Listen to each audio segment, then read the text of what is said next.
Alright, good evening.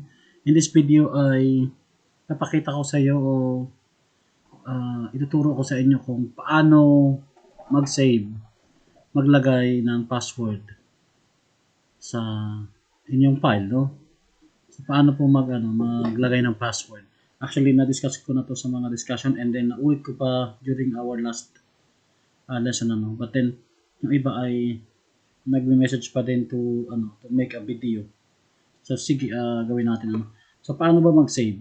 So, unang-una dyan ay file, save as, and then, saan nyo ba isi-save, no?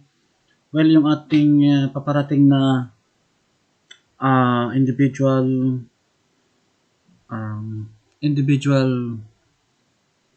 test, practical test, no? Sa laboratory next week, ipapasave ko sa desktop. So, browse desktop. Desktop somewhere dito sa taas, no? Desktop. And then, lagay nyo password. And then, dito sa tools. No? Punta ko sa tools. Tools, general option. And then, lagay nyo lang BSBA lowercase, no? Pakitype nyo BSBA lowercase. Paano yung nagpapalit? Dito din pag magpapalit ng password, ano? So, ayan, nakatype na yung old password. Then, palitan nyo lang ng bago. BSBA, no? So, okay. So, kung yan ay napalitan nyo na, then, save, no? Pwede nyo lang i-save. Already exists. Do you want to replace it? Yes nyo lang, no?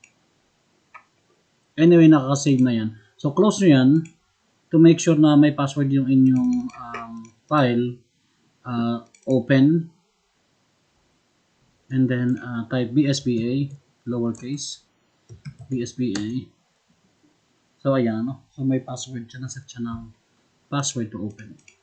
Again, sa mga maglalagay ng password, kailangan ay lowercase yung BSBA, no? Okay.